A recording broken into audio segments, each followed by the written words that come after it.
A man in a wheelchair sits alone at a restaurant table, watching couples whisper and stare. His blind date is running late. When she finally walks in, a powerful CEO in designer heels, most people expect her to turn around and leave. But what Rachel Harmon does next doesn't just surprise everyone watching, it changes two broken lives forever. Before we continue, please tell us where in the world are you tuning in from?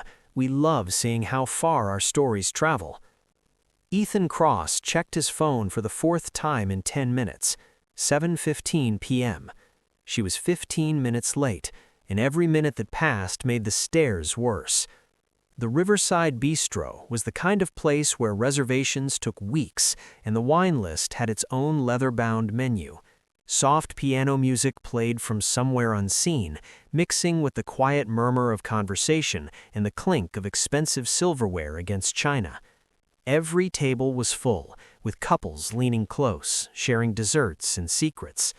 And then there was Ethan, alone at table 12, in his wheelchair, feeling every pair of eyes that tried not to look directly at him but couldn't help glancing his way. He'd been skeptical about this blind date from the start. His sister Maya had set it up, insisting with the kind of relentless optimism only a younger sibling could manage that he needed to get back out there.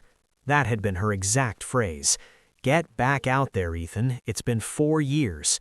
4 years since the accident.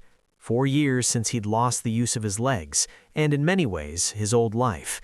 4 years of rebuilding everything from scratch while raising his 8-year-old daughter, Lily, alone. "More water, sir?" A waiter appeared at his elbow, sympathy written across his professional smile. "No, thank you." Ethan's voice was steady, practiced at hiding discomfort. The waiter hesitated. "Is your guest still joining you?" "She's just running late." The words felt hollow even as he said them. Rachel Harmon, CEO of Harmon Solutions, one of the most successful tech companies in Seattle. Maya had met her at a conference and somehow convinced her to agree to this blind date. Ethan had looked her up online, sleek professional photos, articles about her company's meteoric rise, interviews where she talked about innovation and breaking glass ceilings. She was successful, beautiful, ambitious, everything he used to be, before the semi-truck ran the red light and changed his life in an instant. He should have known this was a bad idea. The restaurant door opened, and Ethan's breath caught. She walked in like she owned the place, tall, striking, with dark hair pulled back in an elegant twist and wearing a navy blue dress that probably cost more than his monthly mortgage. She scanned the room with the kind of confidence that came from being used to having people's attention. Her eyes landed on him, and Ethan saw it, that flicker of surprise, the moment of recognition followed by uncertainty. His stomach dropped. This was it. This was where she'd pretend she had the wrong restaurant, or suddenly remember an urgent meeting, or... Rachel Harmon walked straight toward his table. Not hesitantly, not with the forced politeness of someone doing a charity. She walked the way she'd walked into the restaurant, like she belonged exactly where she was going. "Ethan?"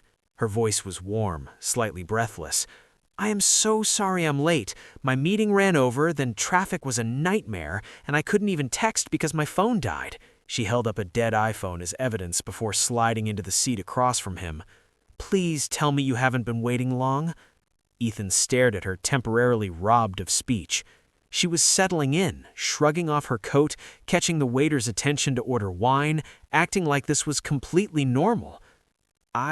15 minutes, I managed. 15 minutes of sitting here thinking I stood you up." Rachel's expression shifted to genuine remorse. "I'm sorry, that must have been awful." She leaned forward slightly, meeting his eyes directly. "I promise, I'm not usually late, but when I am, I own it. No excuses. Well, except for the dead phone and the traffic and the meeting that should have ended at 6 but didn't." Despite himself, Ethan felt a smile tug at his lips. "That sounds like a lot of excuses." "Fair point," she grinned. "How about this? I'm sorry I was late. Period. Can we start over?"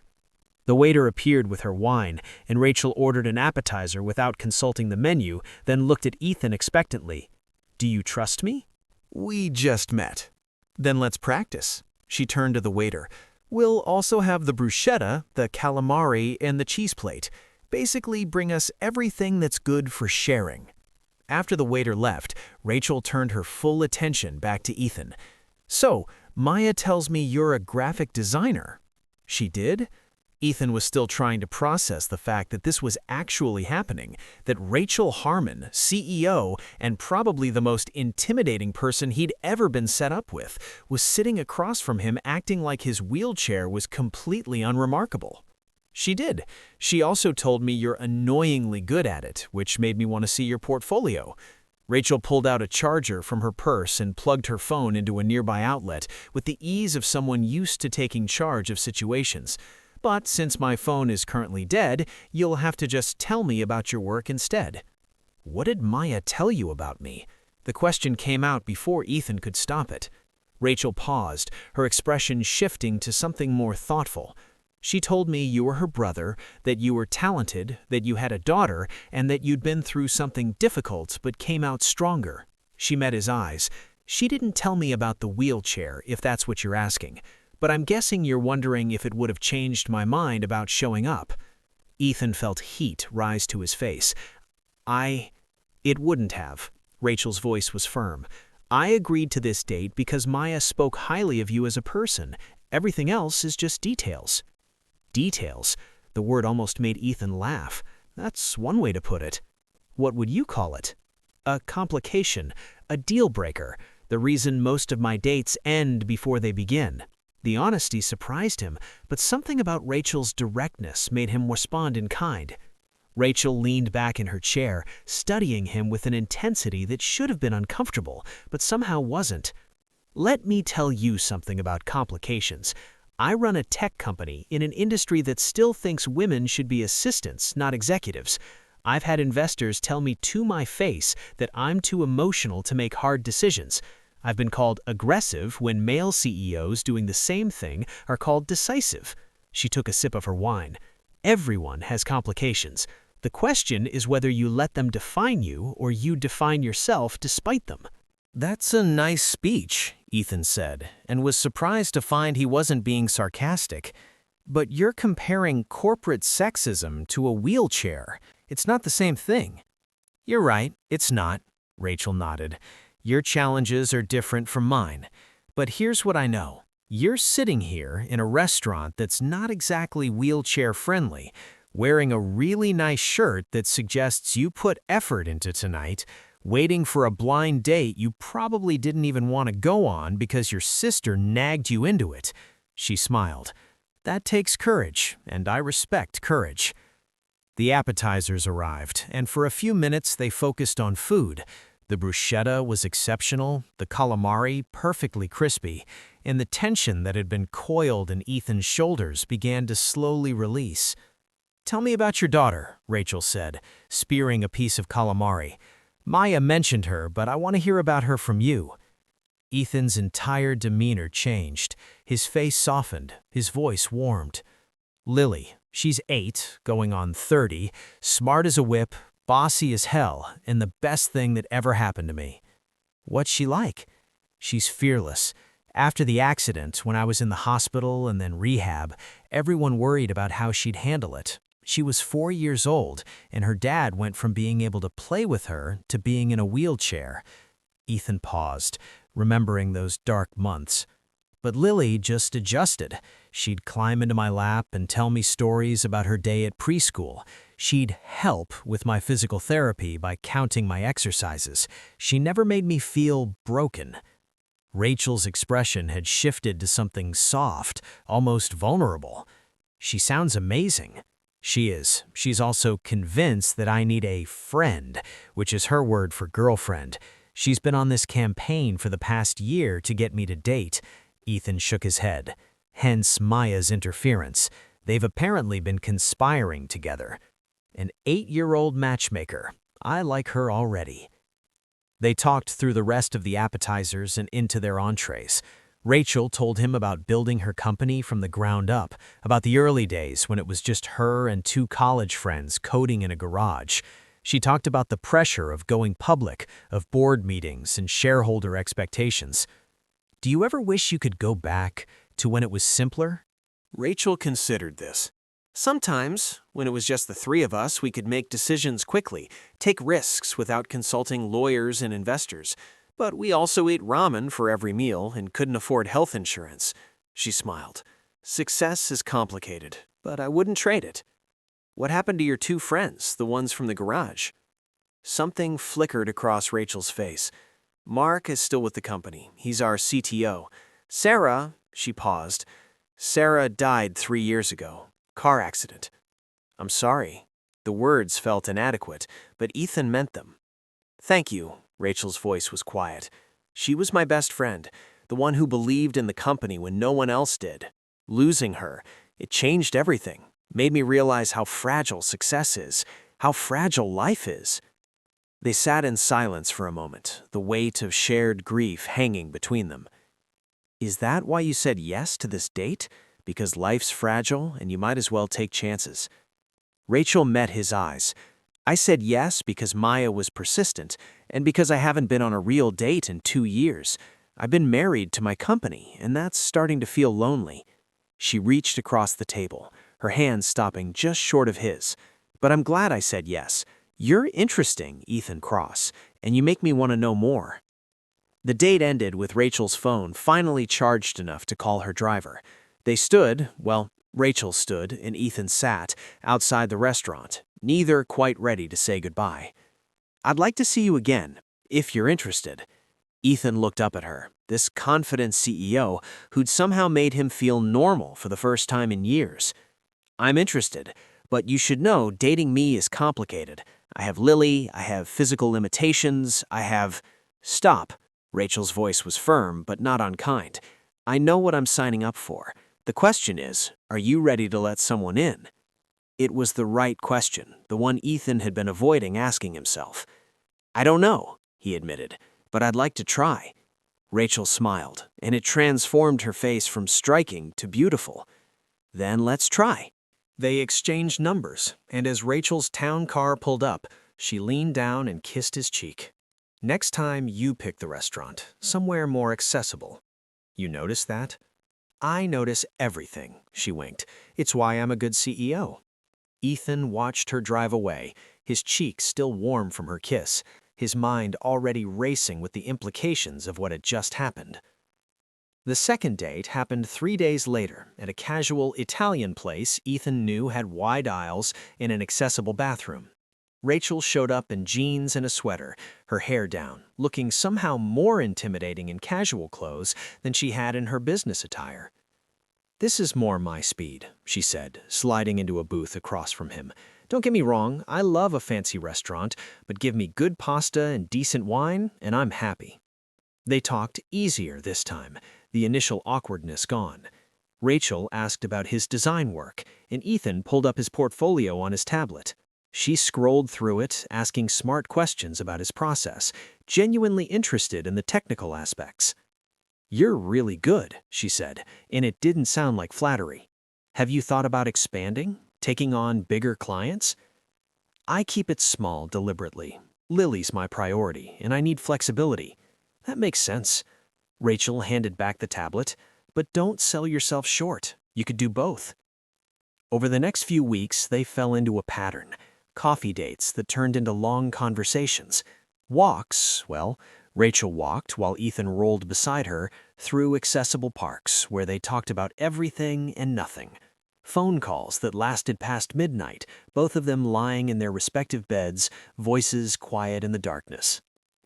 Ethan found himself thinking about Rachel constantly, the way she laughed, throwing her head back without self-consciousness, the way she talked about her work with genuine passion, the way she asked about Lily, remembering details from previous conversations. But he was also terrified. You're falling for her, Maya observed one Sunday when she'd come over to watch Lily so Ethan could work. It's complicated. Everything's complicated with you. Maya sat down at his kitchen table. Look, I know you're scared. I know dating after the accident feels impossible, but Rachel is good for you. I see how you are when you talk about her. What if she realizes this is too much? What if she decides dating someone in a wheelchair is more complicated than she thought? What if she doesn't? Maya countered. What if you're sabotaging something good because you're scared? Ethan didn't have an answer for that. It was 6 weeks in when Ethan finally introduced Rachel to Lily. He'd been putting it off, partially because he was nervous, and partially because introducing someone to his daughter felt significant, final in a way. They met at a children's museum on a Saturday afternoon. Lily had been vibrating with excitement all morning, interrogating Ethan about Rachel with the thoroughness of a prosecutor. Is she nice? Is she pretty? Does she like kids? What's her favorite color? Does she know about wheelchair basketball? Yes, yes, yes. I don't know, and probably not. Ethan had laughed, braiding Lily's dark hair while she squirmed impatiently. When Rachel arrived at the museum, Lily studied her with the kind of serious scrutiny only an 8-year-old could manage. "You're tall," Lily announced. "I am," Rachel agreed, crouching down to Lily's level. "You must be Lily. Your dad has told me so much about you." "Good things or bad things?" "Only good things. He said you're smart and funny and that you take care of him." Lily beamed. "I do take care of him. He's not very good at making breakfast, so I help." "That's very responsible of you." They spent the afternoon exploring the museum. Rachel followed Lily from exhibit to exhibit, genuinely engaged, asking questions and listening to Lily's endless stream of commentary. At the dinosaur section, Lily launched into a detailed explanation of her favorite prehistoric creatures, and Rachel listened with the same attention she probably gave to board presentations. Ethan watched them together, his heart doing something complicated in his chest. This was what he'd been afraid of, this feeling of hope, because hope meant vulnerability, and vulnerability meant the possibility of getting hurt again. "Dad," Lily called from across the room, "Rachel says she's never seen a T-Rex skeleton in real life. Can we take her to the Natural History Museum next time?" Next time. The words hung in the air, full of promise. "We'll see," Ethan said, but he was looking at Rachel when he said it. Rachel smiled at him, and in that smile, he saw understanding. She knew what he was afraid of, and she was choosing to stay anyway. Everything changed on a Tuesday afternoon in November. Ethan was working from home, focused on a logo redesign for a client, when his phone rang. Maya's name flashed on the screen. "Hey, There's been an accident." Maya's voice was tight with barely controlled panic. "At Lily's school. They're taking her to Seattle General. I'm on my way there now." The world tilted. Ethan's hands went numb. "What happened? Is she okay?" "Playground accident. She fell. That's all I know. I'll meet you there." Ethan called Rachel without thinking. She answered on the first ring, her professional voice shifting immediately when she heard the fear in his. "I'm coming to get you," she said before he could ask. "I'll be there in 10 minutes." She made it in 8. Ethan was already outside, having somehow gotten himself down the ramp into the sidewalk, though he didn't remember doing it. Rachel pulled up in her Tesla, got out, and in a smooth motion that spoke of practice or research, helped him transfer into the passenger seat while loading his wheelchair into the back. "She's gonna be okay," Rachel said, pulling into traffic with the kind of aggressive confidence that normally would have made Ethan nervous. Right now, he was grateful for it. "You don't know that." "You're right, but I'm choosing to believe it, and you should too." At the hospital, they found Maya in the emergency waiting room, pacing. "They're examining her now. Possible concussion, maybe a broken wrist." She was crying but conscious when the ambulance came. Ethan felt like he couldn't breathe. Lily crying. Lily hurt. His baby girl in pain, and he couldn't do anything about it. Rachel's hand found his, squeezing tight. "She's tough, like her dad." It was another 40 minutes before a doctor came out. Lily had a mild concussion and a sprained wrist, not broken. They wanted to keep her overnight for observation, but she was going to be fine. The relief was so intense, Ethan actually felt dizzy. They let him see her, Rachel pushing his wheelchair through the hallway because his hands were shaking too badly to do it himself. Lily was in a bed that looked too big for her small frame, her arm in a sling, a bandage on her forehead. But when she saw Ethan, she smiled. "Hi, Daddy." "Hi, sweetheart." Ethan's voice cracked. He reached for her good hand, holding it like a lifeline. "You scared me."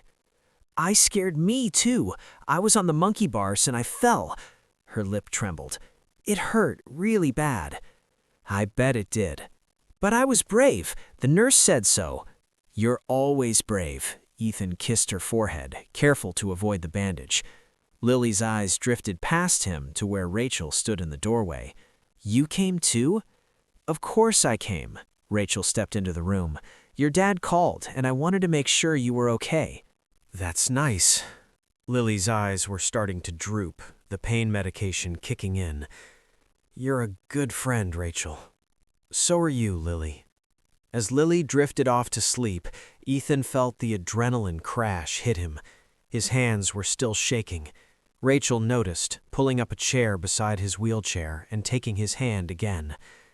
"You were terrified," she said quietly. "I'm always terrified something's going to happen to her, that I won't be able to protect her because of this." He gestured at his wheelchair. "If I could have driven myself here, I would have been here faster. If I could run to her when she's hurt." "Stop." Rachel's voice was firm. "You got here. You're here for her. That's what matters." "But what if—" "Ethan." She waited until he looked at her. "You're a good father. The wheelchair doesn't change that. And for what it's worth, I'm glad you called me. I'm glad I could help." Something in Ethan's chest eased slightly. "Thank you. For coming. For driving. For being here. That's what you do when you care about someone." Rachel's thumb traced circles on the back of his hand. "You show up." They stayed at the hospital until visiting hours ended. Then Rachel drove Ethan home, helped him inside, and didn't leave even when he told her she didn't have to stay. "I'm staying," she said, making tea in his kitchen like she'd done it 100 times before. "Unless you really want me to go."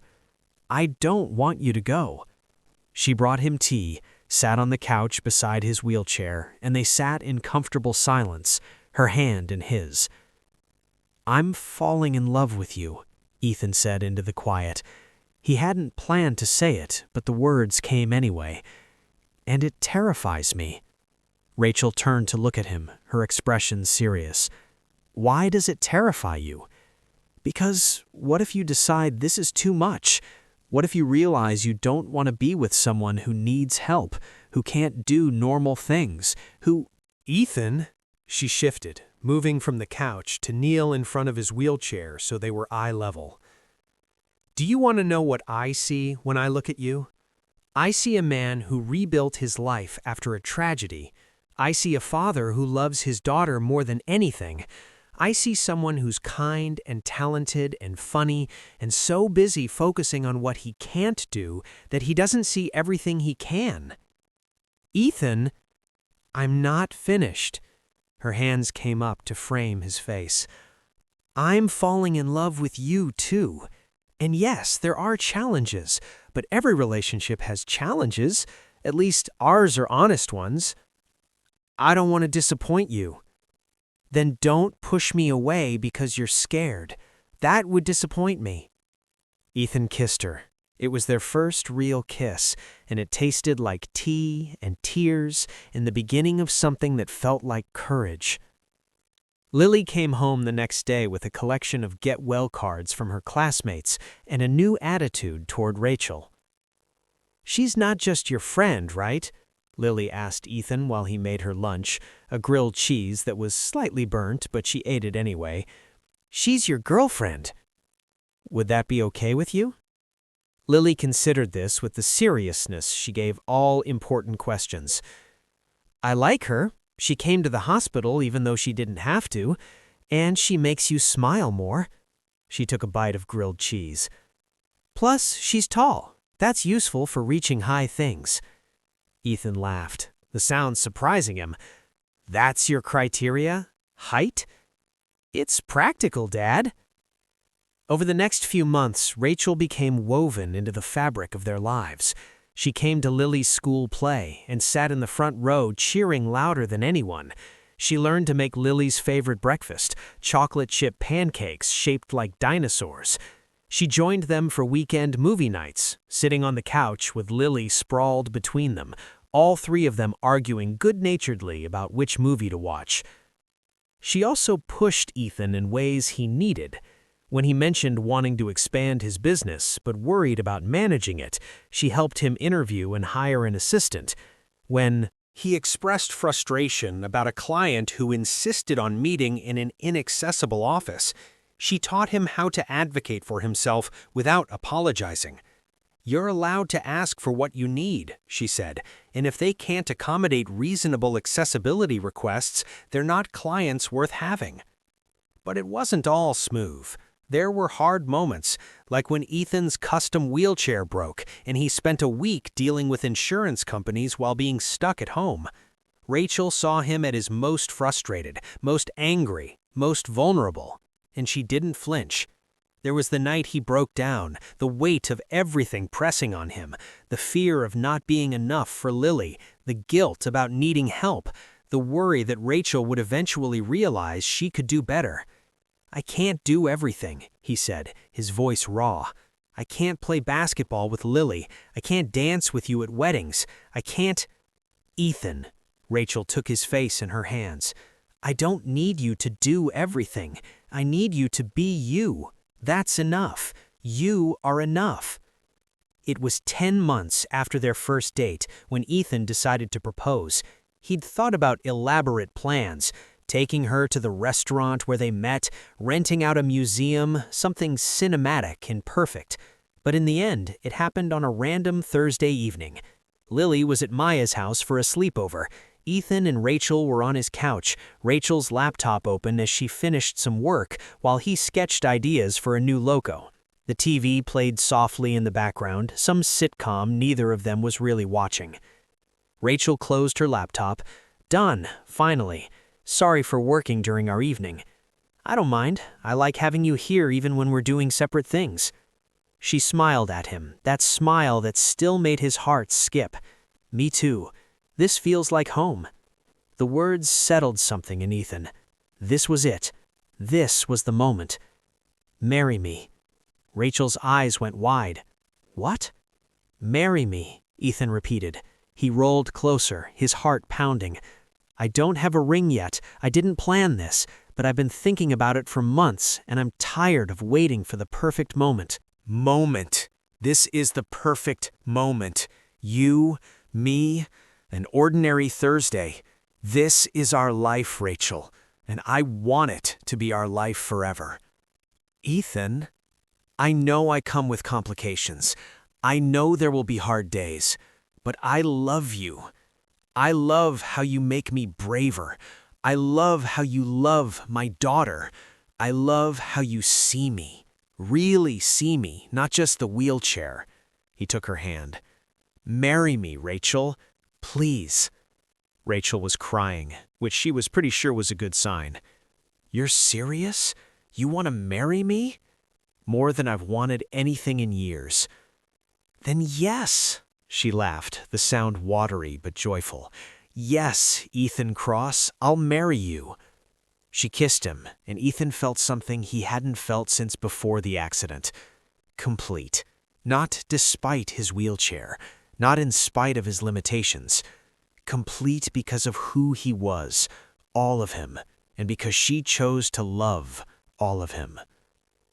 The wedding was small, held in a botanical garden that was completely wheelchair accessible. Lily served as maid of honor, wearing a pale purple dress she'd picked out herself, and taking her duties with the kind of seriousness only an 8-year-old could manage. "Do I throw the flowers before or after you kiss?" she'd asked during rehearsal. "After," Rachel had said, trying not to laugh. "Good, because if I throw them before and someone catches them while you're kissing, it would be distracting." The ceremony was simple. Maya officiated, having gotten ordained online specifically for this purpose. About 50 people sat in chairs arranged in a semicircle. Friends, family, colleagues from Rachel's company who'd become friends too. When it was time for vows, Ethan went first. Rachel, when I showed up to our first date, I expected to be disappointed. I'd convinced myself that dating was something I couldn't do anymore, that my wheelchair made me undateable. But you saw past all my fear and my excuses. You saw me. His voice cracked slightly. You taught me that I'm not defined by what I can't do, but by who I choose to be. You taught me that love isn't about perfection. It's about showing up, even when it's hard. I promise to keep showing up for you, for Lily, for us, for the rest of our lives. Rachel's vows were equally simple and devastating. Ethan, you made me believe in love again. After Sarah died, I threw myself into work because it was safer than feeling. But you and Lily pulled me back into life. You reminded me that success means nothing without people to share it with. She wiped her eyes, not caring that her mascara was probably running. I promise to be your partner in everything, to push you when you need pushing, to support you when you need support, and to love you exactly as you are. Always. When Maya pronounced them married and Ethan kissed his wife, Lily cheered and threw her flowers with such enthusiasm that several petals ended up in the fountain. At the reception, held in the garden's event space with music and dancing and a cake that was definitely too fancy, but exactly what Rachel had wanted, Ethan watched his new wife dance with Lily. Rachel had kicked off her heels and they were spinning together, both of them laughing. Maya rolled up beside him. "You did good, big brother." "I got lucky." "You got brave." She squeezed his shoulder. "You let yourself be loved. That's not luck, that's courage." Later, when the reception had wound down and most guests had left, Ethan and Rachel found a quiet moment in the garden. The sun was setting, painting everything gold. "Mrs. Cross," Ethan said, testing out the name. "I'm keeping Harmon professionally," Rachel said, "but Mrs. Cross works for me personally." She sat on a bench beside his wheelchair, her hand finding his. "Are you happy?" "Happier than I've been in years, happier than I thought I could be." "Good." She leaned against him. "Because I plan on making you happy for a very long time." Lily found them there, her purple dress grass-stained, her flower crown askew. She climbed into Ethan's lap without asking, something she still did even though she was getting too big for it. This was a good wedding, better than Aunt Maya's friend's wedding where the cake fell over. "High praise," Rachel said solemnly. "Can we go home now? I want to show you the photo album I made. I put in pictures of all of us, me, Dad, and now you." "All of us," Ethan repeated, his heart full.